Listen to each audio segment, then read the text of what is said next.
sua atuação, como as da Granbio, que você hoje gerencia e protege, né? Uhum. E para não dar muito spoiler, se você deixar eu falar, eu vou, né, vou contar tudo.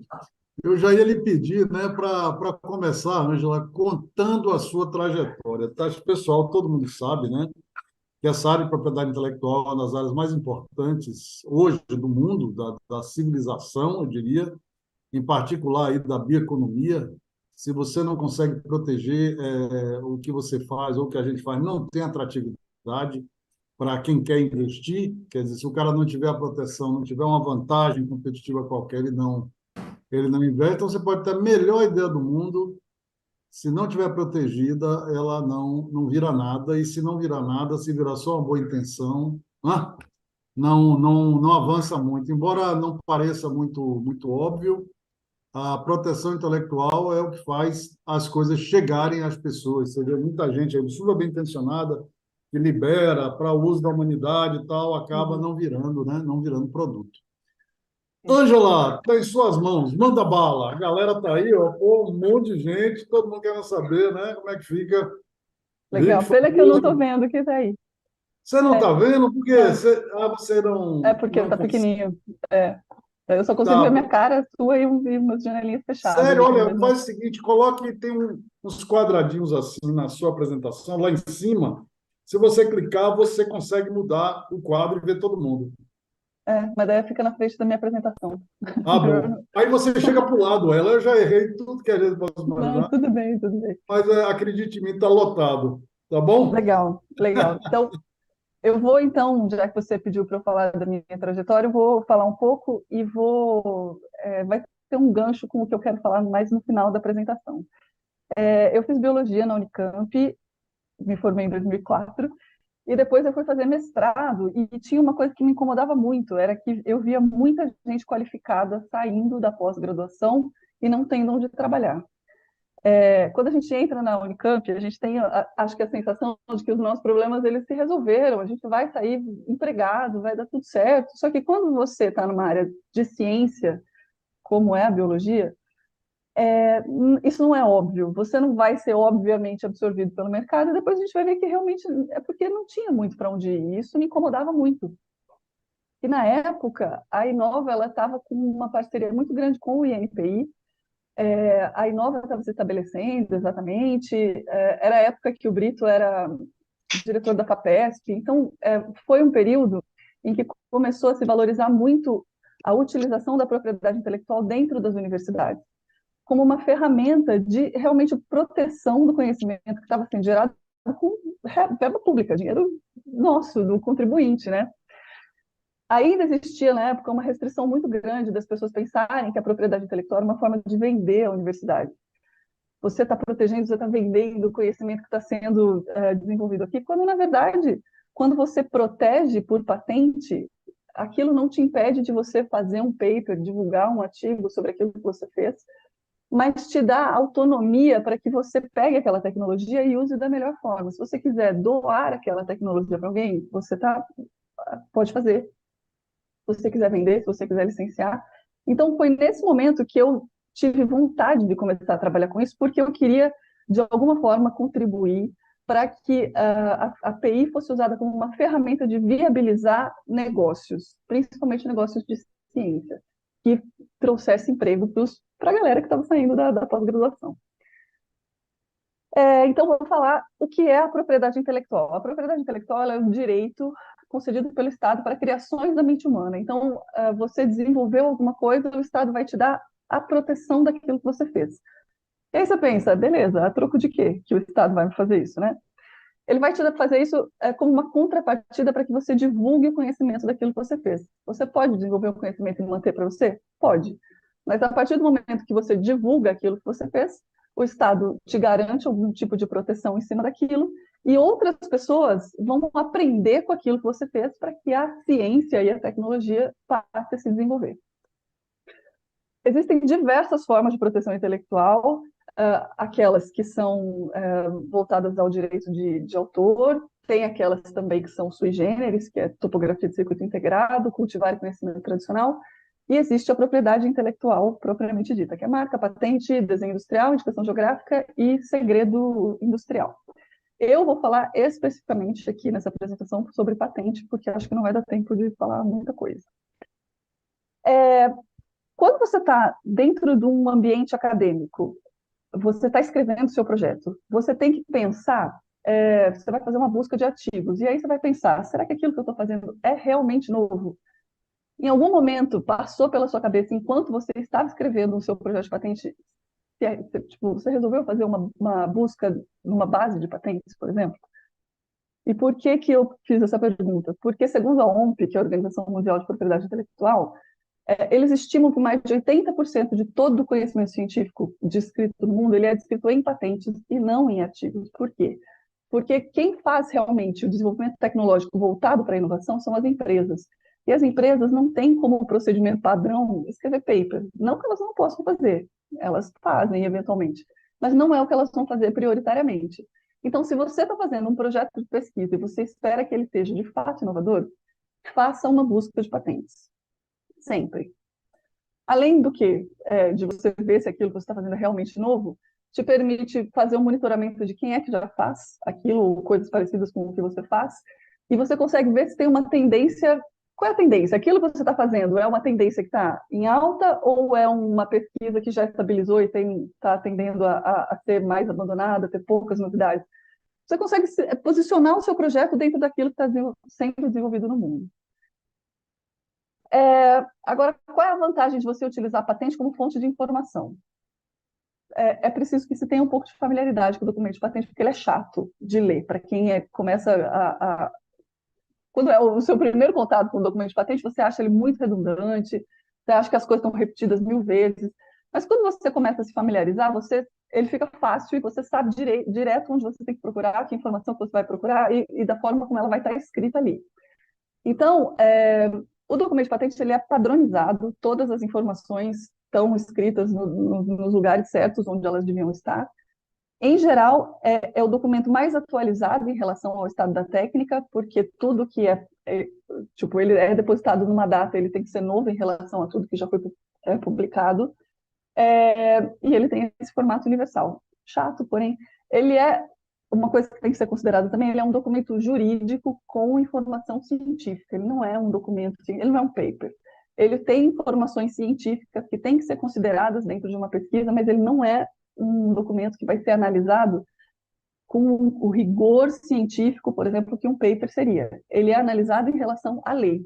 Então, ele é um documento jurídico. Uma coisa também que tem que ser considerada quando você faz a busca de patente para colocar no seu projeto é a diferença que existe entre os pedidos de patente e as patentes que são concedidas, de fato. Um pedido de patente, ele é redigido para que as reivindicações elas sejam o mais abrangentes possível. Elas vão ter todo tipo de possibilidade de realização de um processo e tudo mais. E quando você pega o documento que foi concedido daquele pedido, o escopo é super pequeno, ele é super limitado, então é muito diferente. Muitas vezes eu recebo dúvida que a pessoa me manda um pedido de patente e fala, meu Deus, como é que pode alguém estar reivindicando tudo isso? Isso aqui não é possível, não tem como. E aí você vê que, de fato, é um documento, é o primeiro documento que ainda vai passar por todo um exame. Depois do exame, essas reivindicações vão ser limitadas e de fato, o escopo da patente concedida que você vai ter que se ater para ver se você não está infringindo tecnologia de ninguém, principalmente se você tem liberdade de operação com aquilo que você está fazendo. Certo? Em geral não, sempre, as patentes que estão em exame, elas têm o número da patente e uma letra A do lado. As patentes que são concedidas, ela tem um número e uma letra B do lado. Então, se você pega uma patente que tem uma letra B, aquele é o escopo da patente que foi concedida, é aquilo que é realmente relevante sobre aquela tecnologia. Beleza? Essa é a cara de uma patente, de uma carta patente de um pedido que tenha sido deferido. Quando o seu pedido é deferido no INPI, você recebe uma carta patente dessa falando, beleza, foi deferida. Aí eu queria falar que existem dois tipos de patente por lei. Uma que é a chamada patente de invenção, que é relativa a novos produtos ou processos, dentro de um setor tecnológico, e ela dura 20 anos a partir da data de depósito, ou seja, depositei a minha patente hoje, eu tenho como, vou poder explorar ela comercialmente, e pedindo terceiros de copiarem o que o que eu fiz por 20 anos, certo? O Brasil, ele tem um porém, porque o exame no Brasil, ele demorava muito. Hoje em dia ele está muito mais rápido, mas ele demorava muito e, às vezes, demorava mais de 10 anos para você ter a sua patente concedida. Por isso, foi necessário colocar na legislação brasileira o artigo 40, que é super polêmico, que diz que, se por acaso a sua patente demorar mais de 10 anos para ser concedida, a partir da data de concessão, você tem 10 anos mais de exploração. Só no Brasil isso acontece. E, assim, ele é um artigo que é polêmico desde sempre. Ele começou a cair para a área de fármacos, principalmente na época da pandemia, mas não caiu para todas as áreas. Porém, o exame no INPI tem ficado muito rápido, então, muito mais rápido do que já foi. Então, a tendência é que esse artigo 40 ou ele suma ou ele se torne irrelevante, porque, de fato, os exames vão demorar muito menos de 10 anos, né, para acontecer. Existe um segundo tipo de patente, que é a patente de modelo de utilidade, que ela representa uma melhoria funcional. Aqui está um exemplo do tipo do dia a dia, sei lá, a tampinha da garrafa de café. Porém, quando a gente pensa, por exemplo, num processo industrial, a gente pode estar pensando, o meu reator tem um misturador de determinada forma e eu fiz uma modificação na pá, para que fique de outra forma, e isso aumentou muito a eficiência do meu reator, então eu tive uma melhoria funcional, técnica, então aí a gente consegue fazer o depósito com patente de modelo de utilidade. Como a atividade inventiva não é tão robusta, a duração de uma patente dessa é 15 anos. Enfim, o que precisa por lei para que você consiga uma patente?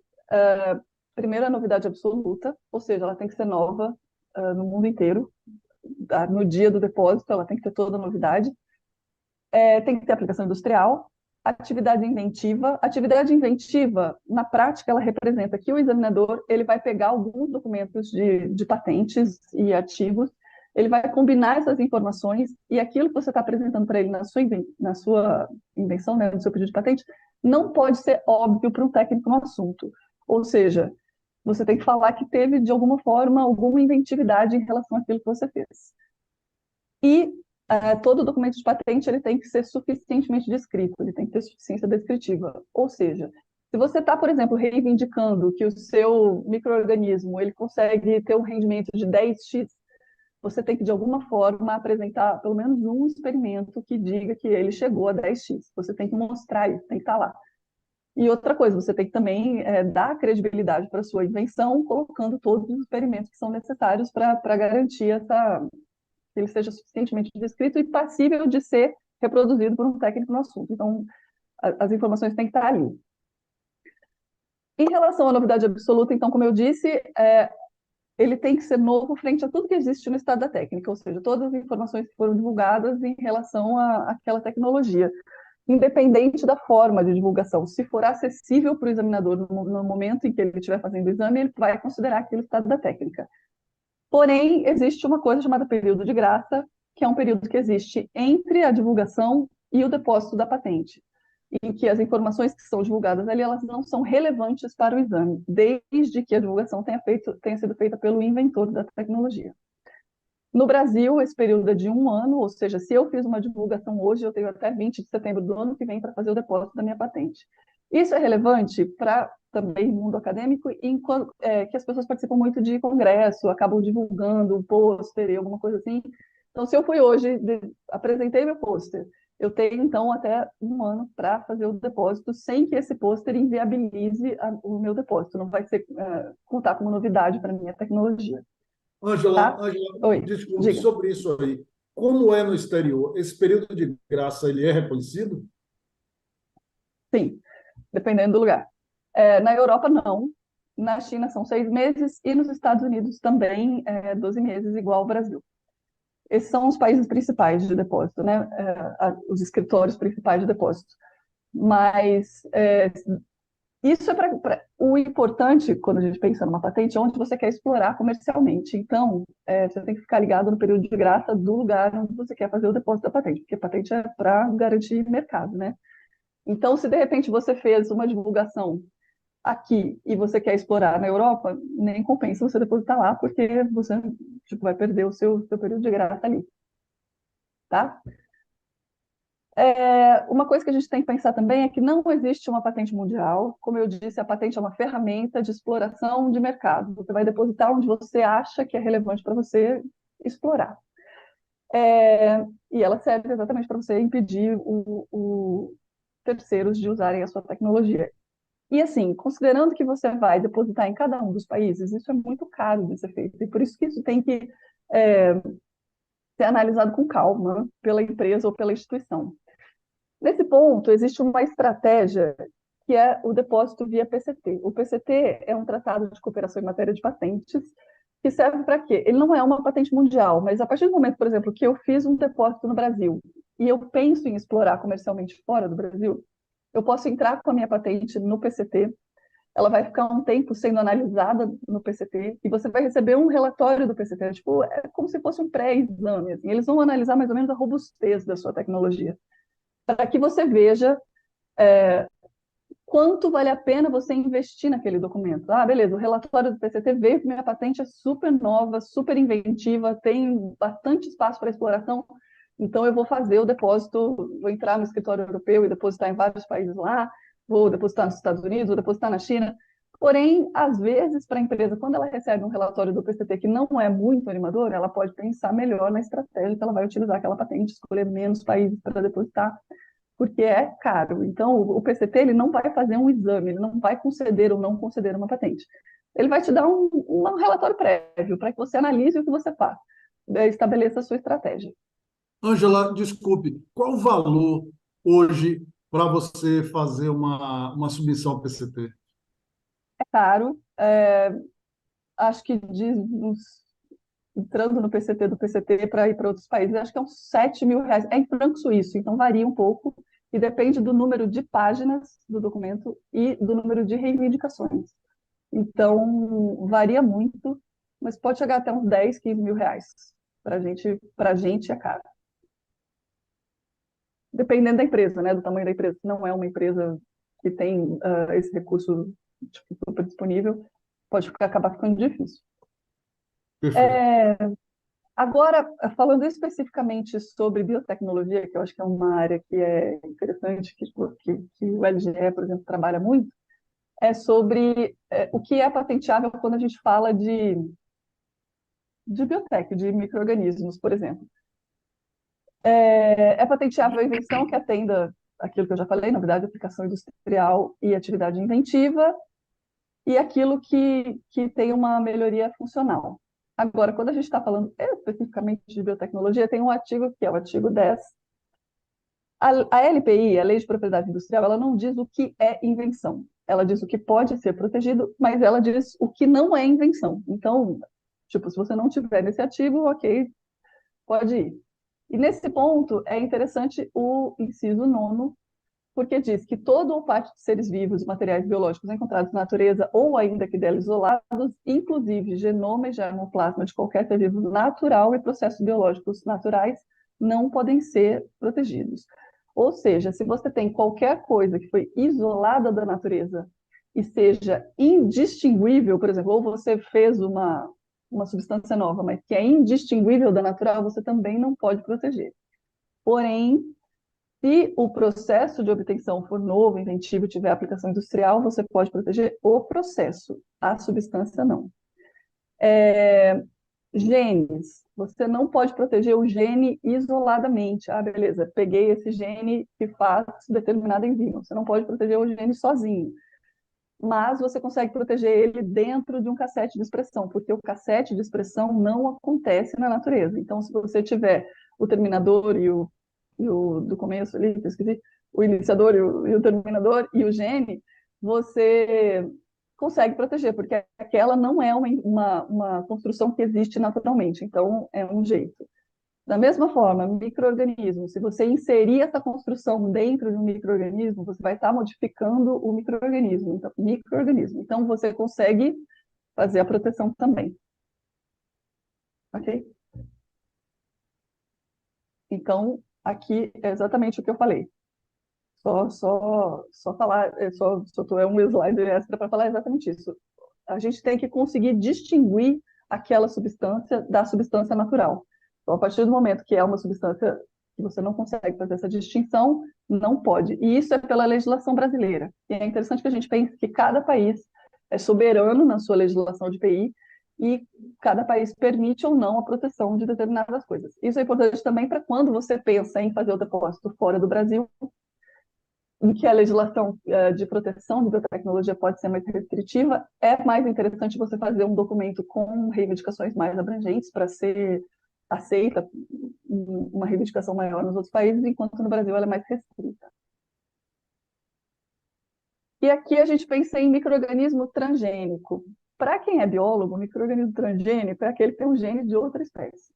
Mas quem fez a lei provavelmente foi um advogado. Então, tem ali um negócio que, para a lei de patentes, você não precisa, o micro-organismo transgênico não precisa ter um gene de outra espécie dentro dele. Se você, por exemplo, tem uma levedura e você submete ela a determinada pressão de seleção, que depois ela vire uma levedura melhor, diferente daquela primeira, você estaria caracterizando essa segunda levedura como uma levedura que tem características que ela não teria no ambiente natural dela.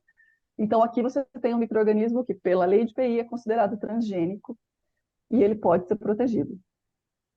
Se você fizer a genotipagem, ele vê o que tem de diferente do primeiro para o segundo e falar, não, essas características aqui estão vindo por causa dessas modificações, você pode fazer a proteção das modificações genéticas. Mas, se você não fizer isso, você pode proteger o micro-organismo fazendo o depósito desse micro-organismo num banco internacional para fins de patente, e daí você coloca na sua patente o número da proteção. Porém, se você tiver um micro-organismo que você fez a modificação genética, você também consegue fazer a proteção. Tá? Então, assim, para a lei, para o artigo 10, construção de cassete, a inserção e a expressão nos micro-organismos pode ser protegido. Organismo geneticamente modificado, micro-organismo geneticamente modificado pode ser protegido. A inserção dos cassetes nas plantas pode ser protegido. Agora, a gente não consegue fazer a proteção do organismo grande por patente. Então, assim, você não consegue fazer, beleza, eu desenvolvi aqui um cultivar novo, eu não consigo fazer a proteção desse cultivar numa patente. Aí você tem que fazer a proteção por cultivar mesmo. É outro tipo de proteção. Ângela, quando é então? Vamos lá, isso é importante. Quando é então? Eu modifiquei uma planta, um agave, tenho agora um agave transgênico. Eu não patentei esse agave, mas eu posso Não. ir para. Aqui você colocou ali como uma proteção sui generis, não é isso? Sui generis, isso. A proteção do cultivar, da planta. Mas você pode proteger o cassete de expressão, eventualmente, para ser inserido na planta. Perfeito. Isso é uma coisa que acontece. Então, a modificação genética que você fez, a modificação genética pontual pode ser protegida. A planta, não. Quer dizer, a planta não pode ser protegida pelo Por Instituto patente. da Patente, mas Isso. Ela é o sistema de protegida por. proteção. Isso. É outro tipo de Perfeito. proteção, mas garante a proteção do cultivar. Uma coisa que acontece no Brasil a gente vê muito em patente, quando a gente fala de sequências genéticas, a reivindicação que garante uma porcentagem, a proteção de uma porcentagem relativa à variação de uma sequência genética. No Brasil, isso não é possível. A gente fala, por exemplo, de identidade, que é a ocorrência exatamente dos mesmos nucleotídeos, das mesmas posições, e similaridade, que é um cálculo que leva em consideração os matches idênticos e similares entre as sequências.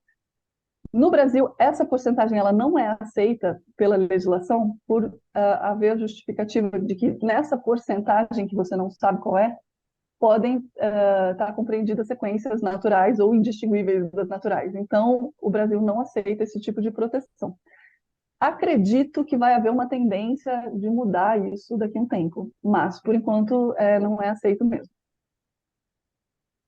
Eu já vi, só para falar que, quando os documentos eles vêm de fora para o Brasil, eles vêm com as reivindicações indicando essas porcentagens. E aí, a resposta do examinador é normalmente, legal que você fez isso, achei a sua invenção super boa, mas me indique de qual sequência você está falando. E aí, a empresa respondeu, não posso indicar, porque é uma variação, eu não sei que sequência estão ali, eu não vou conseguir fechar em uma, nananã. Aí o examinador falou, então, legal, eu vou indeferir a sua patente, porque está contra a lei, beleza? E a patente foi indeferida. Nesse processo, a empresa entrou com um recurso judicial. E aí o juiz falou, beleza, a legislação brasileira não está preparada para conceder esse tipo de coisa, não está preparada para absorver tecnologias tão, nananã, tipo, como se a nossa legislação fosse atrasada. E aí, beleza, concedeu, obrigou o INPI a conceder a patente. E aí o INPI falou, beleza, vamos conceder a patente, mas, por favor, adeque o seu pedido de patente à nossa lei. E aí o que aconteceu? A empresa foi obrigada a falar qual era a sequência que eles queriam para que a patente fosse concedida de acordo com a legislação brasileira. Então, assim, existe muita pressão, principalmente das empresas de fora, para que isso seja modificado. Acho que a tendência daqui a um tempo é realmente que isso mude, mas por enquanto ainda não mudou. Ângela, eu vou lhe pedir, desculpe, isso é tão importante, que eu vou lhe pedir Uhum. para contar esse caso novamente. Como é que começou essa história? A patente era de uma empresa de fora, ela foi depositada no Brasil com as reivindicações da mesma forma que ela foi concedida nos outros escritórios em que isso é permitido, pedindo uma porcentagem de variação em cima da sequência genética. E aí o examinador falou, a Uma sua porcentagem genérica, uma porcentagem uma de. porcentagem X, tipo, sei lá, Tá, 90%, 70%, uma porcentagem, eu não lembro exatamente o que que era. tá E bom. aí o examinador falou que a invenção tinha inventividade, ela era nova e tal, mas que ele não poderia conceder a patente da forma que ela estava, porque, por lei, essa porcentagem não poderia ser concedida. Tipo, ele, examinador, não pode conceder um negócio contrariando a lei brasileira. Ou seja, ou você tem a identidade exata, não Ou pode você tem ser. a sequência, você tem que colocar a sequência que te interessa Perfeito. no nosso país brasileiro. E aí, isso era o primeiro exame. Aí a empresa respondeu falando, olha, legal, mas eu não consigo fazer essa limitação para mim, eu preciso dessa variação, porque, enfim, fez toda uma argumentação. A examinadora, no segundo relatório dela, foi muito parecido com o primeiro, falando exatamente as mesmas coisas, falando, olha, acho legal, a sua invenção é boa, mas você precisa me dizer de qual sequência você está falando, porque pela lei eu não posso te conceder uma porcentagem. E indeferiu a patente. A empresa entrou judicialmente contra o INPI, contra o exame, e o juiz que analisou o caso falou, não, beleza, para mim faz sentido o que vocês falaram e obrigou o INPI a deferir a patente. E aí a resposta do INPI Perfeito. ao parecer do juiz foi esse, ótimo, vamos deferir, mas a gente precisa que a sequência seja dita. E aí a empresa teve, de fato, que selecionar uma sequência e foi concedida a patente Para aquela sequência, não para para as aquela variantes. sequência. Não para essa porcentagem, Perfeito. Isso é muito importante. Perfeito. é, mas isso é uma coisa que está em discussão já faz bastante tempo. É uma tendência que pode ser mudada no Brasil, então tem que ficar acompanhando sempre. Isso tá em discussão desde a época da Gambia, a gente acompanhou de perto aí É, e essa ainda está, batalha. Perfeito. ainda está. Perfeito. E aqui está um exemplo de uma reivindicação tipo essa, né? Aqui é um polipeptídeo que tem atividade de alfa-amilase, e aí você vê aqui está em inglês, porque não é depositada no Brasil, né? No item A é 90% de identidade com os aminoácidos de 1 a 450 da sequência 4. Então, de todas as sequências que ele tem, a sequência 4 não pode bater 90% de 1 a 450.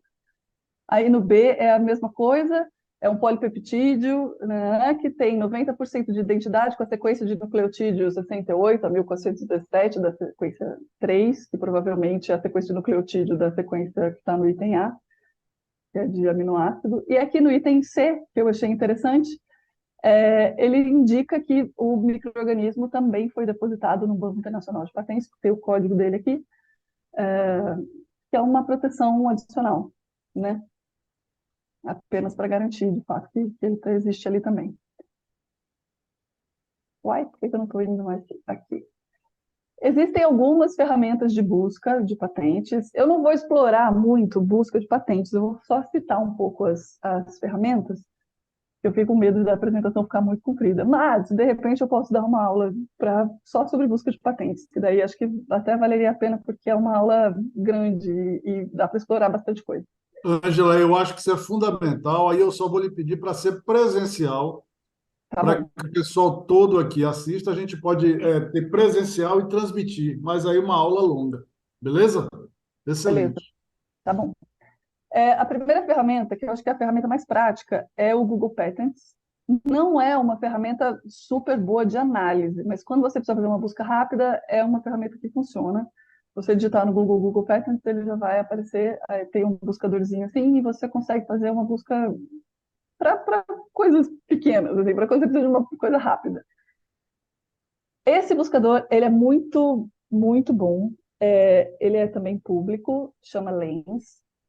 Ele faz as buscas, ele faz análise de patente, ele tem aqui uma interface super boa, que você consegue fazer busca colocando palavras-chave de um jeito bem legal, assim, você consegue fazer combinação. E o que é mais interessante dele é que ele... Peraí que eu tô com... Ai, meu Deus. Ai, eu fui pra frente, eu não consigo voltar mais. Como eu faço agora, gente? Aqui, voltei. Ele faz busca de patentes, de sequências compreendidas em patentes.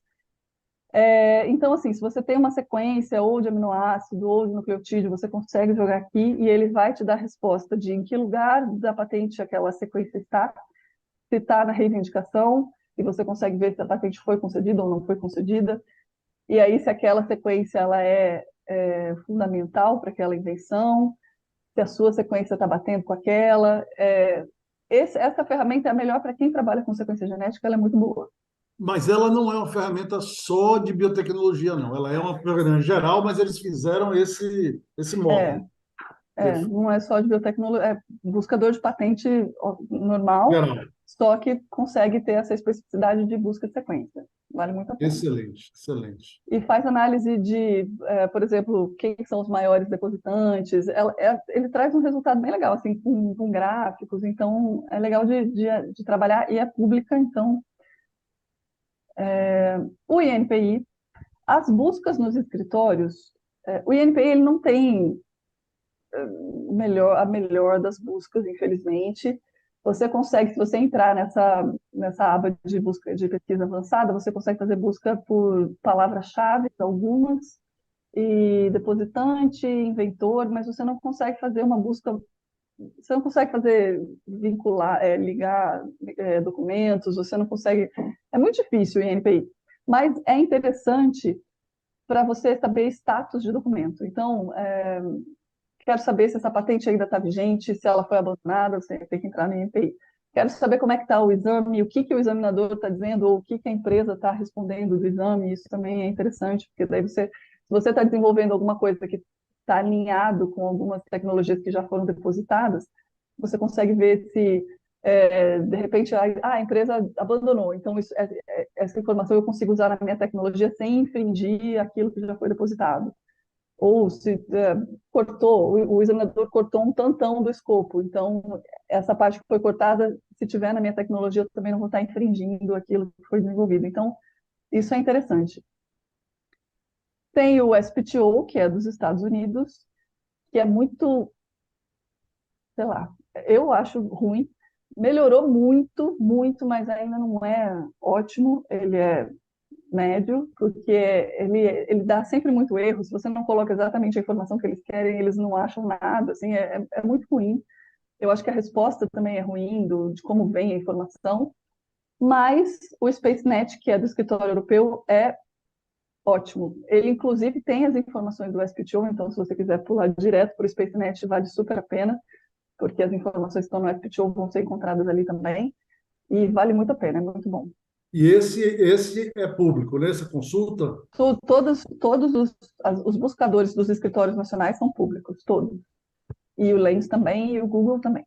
Depois eu Então, queria, Ângela, que você falasse um pouquinho sobre os que não são públicos e quais as vantagens que eles ainda têm. tá, eu vou falar sobre um que não é público, que é o Orbit, porque é o que se tem acesso pela Unicamp. Acho que é via CAPES, se eu não me engano, mas na Unicamp qualquer aluno consegue usar. Ele é pago, ele tem um buscador que também tem uma interface bem amigável, assim, você consegue fazer busca de palavras-chave e tudo mais. E ele dá um resultado, quando você faz análise, ele dá muito gráfico, ele consegue conectar os resultados de um jeito muito legal. Eu tinha feito até uns exemplos assim Foi para tudo. mostrar. Oi, desculpa. Não, acho que eu Continua. travei. Manda bala. Ah, tá bom. Ele dá uns resultados legais, ele faz uma conexão dos resultados. Para fazer análise de mercado, por exemplo, ou posicionamento de uma tecnologia dentro do universo de tecnologias já desenvolvidas, esse é um buscador super legal.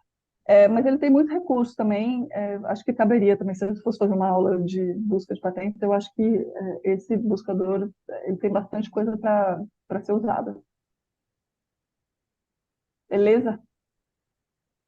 Agora eu vou falar um pouco, é um pouco ligado com o porquê de eu ter começado a trabalhar com PI, que tem, né? Por que que a propriedade intelectual, então, ela é importante para a universidade ou para a empresa, né? Quando você faz uma patente, o objetivo de você ter uma patente é você excluir terceiros de usarem a sua tecnologia. Você consegue explorar economicamente e impedir que outros usem aquilo que você faz. Quando a gente está na universidade, você vai proteger uma tecnologia para que você tenha autonomia de licenciamento ou de para fazer o que você quiser com ela e não vai te impedir, por exemplo, de publicar um artigo, de realmente divulgar aquele conhecimento de forma ampla. Você tem uma vantagem competitiva. Nesse ponto, a gente tem que pensar que quando você deposita uma patente, ela demora 1 ano e meio para ser publicada. Ela fica 1 ano e meio em sigilo. Esse sigilo ele é relevante porque nem sempre você deposita a sua patente quando você está no topo do seu processo. Então, a partir do momento que você depositou, você tem 1 ano e meio para, sei lá, reestruturar a sua planta ou melhorar o seu processo. E quando ela for publicada, a sua patente for publicada e todo mundo tiver acesso àquele conhecimento, você já vai estar pelo menos 1 ano e meio na frente. Ângela, Aí, oi. desculpe, só uma pergunta sobre esse ponto aqui, que é super importante. Você pode adicionar claims na patente nesse período? Existe um artifício que é a prioridade interna, em que se você fizer alguma modificação, você pode melhorar a sua tecnologia e substituir o primeiro documento. Não é muito usado, porque daí você vai ficar com a data de prioridade daquele primeiro documento. Não é muito utilizado, porque na verdade é só para você fazer um aprimoramento das reivindicações. Não é necessariamente adicionar, mas aprimorar. O meu processo, por exemplo, ele tinha 4 etapas, agora eu sei que com 2 já funciona bem, eu consigo fazer. É um aprimoramento, você pode fazer uma substituição desse documento. Agora, a partir do momento que você deposita, você não pode adicionar matéria. Então, mesmo que você faça modificações nas reivindicações, essas modificações têm que estar compreendidas no relatório descritivo primeiro, entendeu? Enfim, aí, sei lá, a partir do momento que você deposita sua patente, 1 ano e meio para ela ser publicada, então você está 1 ano e meio de vantagem frente aos seus competidores. E aí, a gente tem que considerar também que o que vai ser publicado é o documento amplo, é o pedido de patente com reivindicações enormes. Então, os seus competidores, na cabeça deles, se eles tiverem que desviar de alguma coisa, eles vão ter que desviar de um mundo enorme de reivindicações amplas. Então, até o exame ir passando e as suas reivindicações serem cortadas, você também vai ganhar um tempo você vai intimidar os seus competidores de repente, com reivindicações que eles não vão conseguir, das quais eles não vão conseguir desviar. Eventualmente, eles podem ter essa noção de, tal coisa não vai ser deferida, vamos seguir nesse caminho mesmo, né? Mas ainda assim é um risco quando você está investindo dinheiro para o desenvolvimento tecnológico. Então, é um ganho competitivo. você tem a possibilidade de aumentar o seu potencial de investimentos, porque quando você é o primeiro a entrar em determinado mercado, você é o primeiro a lançar determinada tecnologia, você vai conseguir botar o preço que você quer. Então, se você não tiver nenhum competidor fazendo a mesma coisa que você, é o seu preço que vai valer. E é aquilo que é isso. A gente vê isso muito na área de enzimas.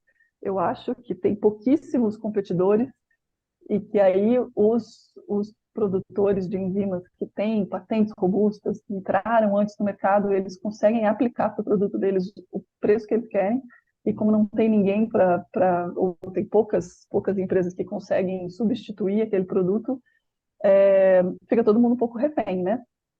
Então, ser o primeiro a entrar no mercado te garante essa possibilidade de você botar o preço que você quiser no seu produto. Você pode também, na sua empresa, conseguir uma receita adicional por licenciamento dessas tecnologias. Beleza, eu tenho 6 etapas no meu processo, a etapa 4 do meu processo tem, sei lá, 3 patentes que eu quero fazer um combo e licenciar. Então, você consegue, de repente, fazer estruturas de licenciamento diferentes para empresas diferentes, de repente. Então, é interessante que você consegue pensar nisso também.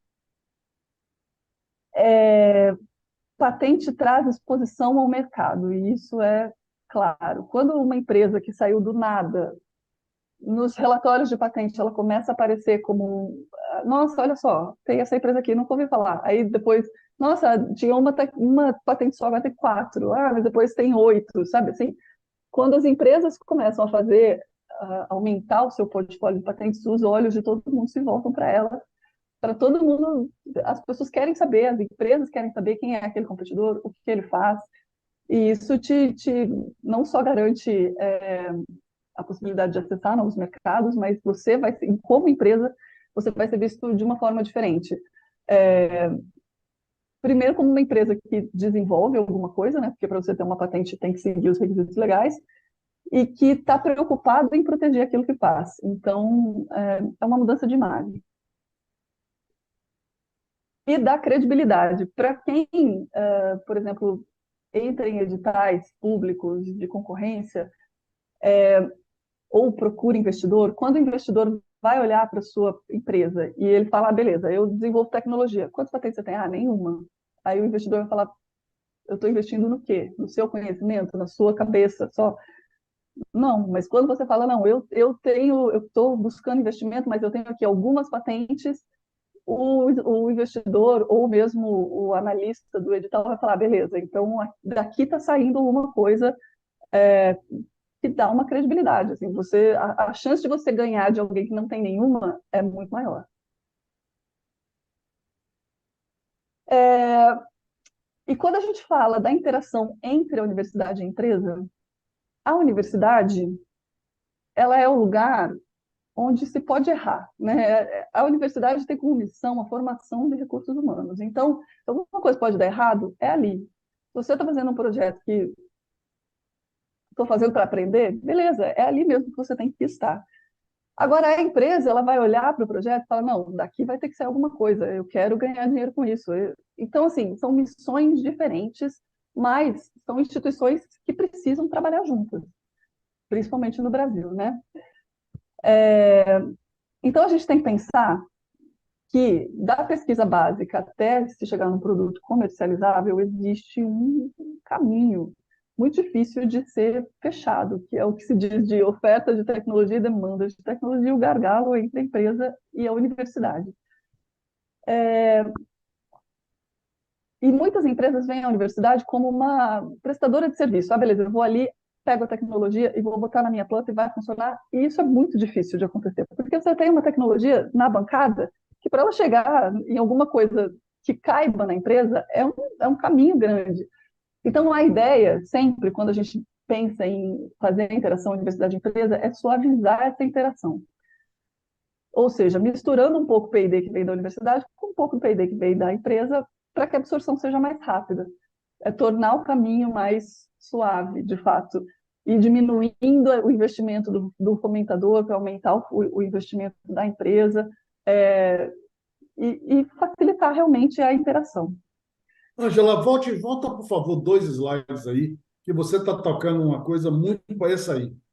Isso aqui, Uhum, pessoal, é extremamente importante, porque quando a gente está na universidade, por exemplo, um laboratório super bem equipado e tal, ele obteve aqueles equipamentos, obteve aqueles insumos, tudo aquilo ali com uma série de vantagens, né? Com recurso público, sem pagamento de impostos, isso e aquilo, barará.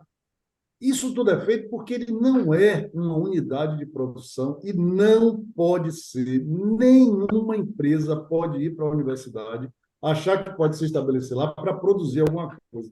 De forma nenhuma. O lugar realmente da empresa produzir é na empresa. O que ela faz aqui, aí sim, é o desenvolvimento tecnológico, né? Por uhum. isso que as startups são extremamente bem-vindas nas suas etapas iniciais, né? E aí, quando elas ficam ricas e famosas, o que elas têm que fazer é pagar imposto que volta para a universidade dessa forma. Não é isso? Isso é É isso. importante, Angela, de mencionar, porque muita empresa confunde quando Uhum, vem interagir com a universidade, achando, pô, vou usar aqui aqueles equipamentos incríveis que aqueles caras têm para produzir. Não, não, não, não, não. Isso é proibido. Beleza, exatamente. perfeito. Enfim, então é isso. A ideia é se criar a melhor forma de você tirar a pesquisa da universidade é você criar parcerias com a empresa. A empresa tem que dar alguns inputs também, de não só financeiro, mas de como adaptar aquilo para o projeto, para o processo dela, de repente tornar aquilo mais inovador. É realmente suavizar a transferência, é cada um com a sua parte. Esse é um gráfico que veio é um trabalho do Brito, na época que ele era diretor da FAPESP. Ele é bem antigo, eu acho que é de 2010 no máximo, assim. E ele mostra em diversos países. A barra preta é quem trabalha na indústria, onde é feito o P&D, é na indústria, e a cinza é universidade.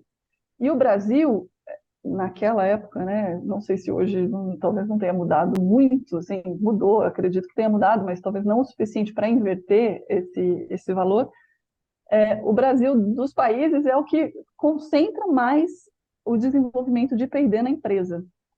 E isso a gente consegue ver num levantamento simples de patente. Os maiores depositantes de patente no Brasil são empresas estrangeiras. A primeira empresa que, na lista dos maiores depositantes de patente no Brasil, é a Petrobras, e ela está lá no finalzinho da lista, que é uma empresa pública, além de tudo, né? Uma empresa do governo, e está lá no final da lista. Então, quem desenvolve P&D e deposita patentes no Brasil são majoritariamente as empresas estrangeiras. E quando a gente vê quem deposita patente com prioridade no Brasil, os documentos de prioridade, eles normalmente representam onde aquela tecnologia foi desenvolvida. Se você desenvolveu no Brasil, é mais fácil que você deposite o primeiro depósito no escritório brasileiro. E aí a gente vê que, tirando a Petrobras, a Vale e algumas empresas que estão aqui, é majoritariamente universidade. Então, a gente não tem nenhuma dúvida, não que a gente já não saiba disso pelo dia a dia, mas a gente não tem nenhuma dúvida de que o P&D no Brasil ele é feito dentro da universidade e de alguma forma ele tem que sair dali, se possível com empresas que são desenvolvidas até na universidade. Posso mudar? Tá fechado, Gonçalo, com o microfone. Eu estou achando muito interessante que a Universidade Federal da Paraíba e Mas, Campina sim, Grande. sim, foi a Porque maior exatamente, depositante. você sabe qual é a área? Tem o Jean, eu acho que está assistindo pelo YouTube, infelizmente, ele é da Paraíba. Você sabe qual é o foco dessas patentes, Angela? Não sei, já soube, mas agora eu já esqueci. É, mas foi mesmo, foi o maior depositante. Eu lembro que todo mundo falava sempre da Unicamp, que a Unicamp ficou alguns anos como primeira, né? Isso. Mas ela foi ultrapassada. Eu acho até legal, assim, porque tá todo mundo pensando nisso, então achei interessante. Eu estava no INPI quando saiu esse resultado da Universidade da Paraíba e foi Não, muito achei massa. super interessante, fiquei super curioso e o que você acabou de falar eu acho perfeito, porque exatamente a Unicamp era a maior depositária por muito tempo, né? Até antes mesmo da Petrobras, só que aí tem um negócio legal, que começaram a sair as startups da Unicamp, né? Exato, Aí exato. as startups da Unicamp, fantástico. Uhum. Estou vendo aí alguém aplaudindo, deve ser quem aí? É a Poli, provavelmente. É, é que eu estava aqui falando com os meninos, eu não sei se são as patentes, mas a Universidade Federal da Paraíba, e geralmente o forte lá são as engenharias e a parte de tecnologia. A parte de TI é muito forte e eles são Uhum. pioneiros. E eu lembro até que no início do ano, quando saiu o ranking das universidades, a Unicamp está empatada com a UFCG, a Universidade Federal de Campina Grande, das Legal. melhores Excelente. universidades do país. Muito Muito bom, bom. fantástico, fantástico. Legal. Vamos lá. É, aqui, esse gráfico também é do mesmo trabalho do Brito, que dizia qual é a porcentagem de força de trabalho que é ativa em P&D. E no Brasil, se a gente está aqui pensando, esse é antigo e provavelmente os números não são mais os mesmos. Mas, pelo menos naquela época, a média, sei lá, acho que seria um 0,55, assim. E no Brasil não chegava nem na metade da média. O que é muito ruim, porque a ideia era realmente que os cientistas saíssem da universidade tão qualificados, já que tinham tantos cientistas, e fossem, de fato, trabalhar na indústria, né?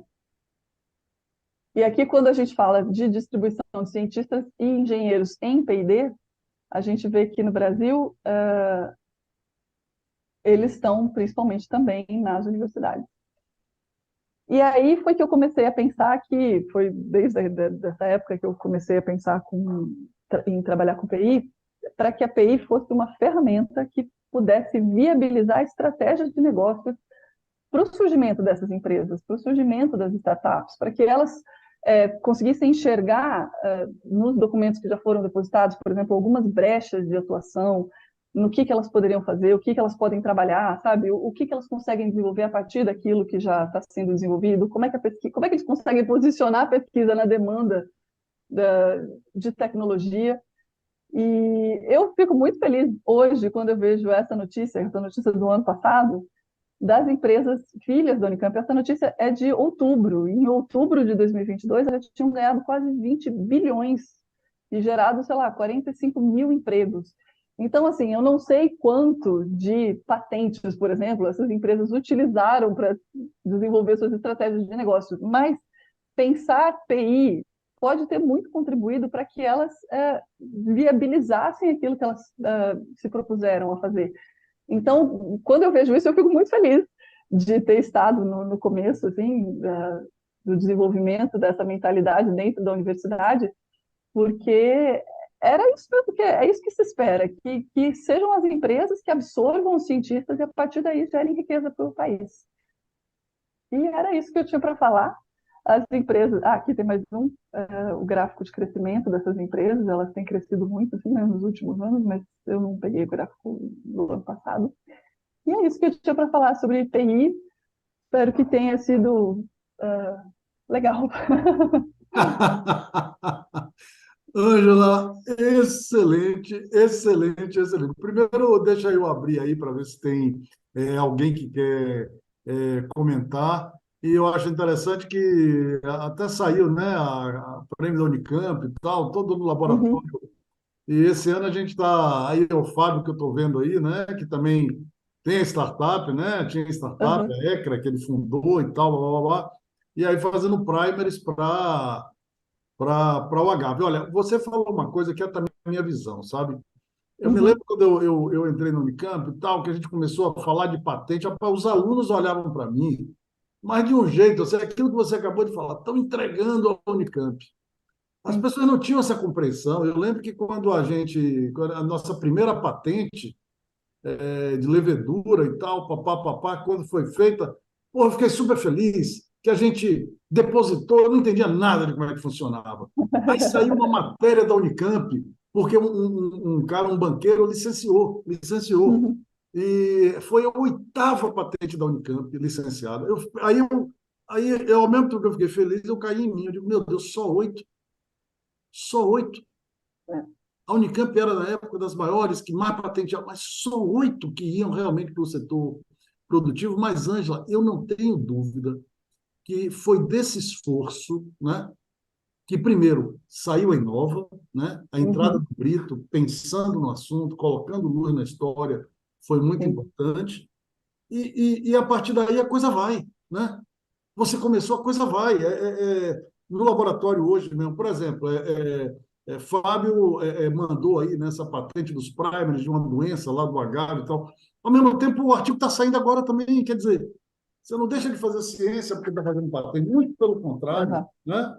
Esse número aí final que você colocou, que se você olhar o orçamento da Unicamp, que, salvo engano, é de 3,5 bilhões, praticamente os impostos pagos por essas Uhum, startups pagam o orçamento da Unicamp.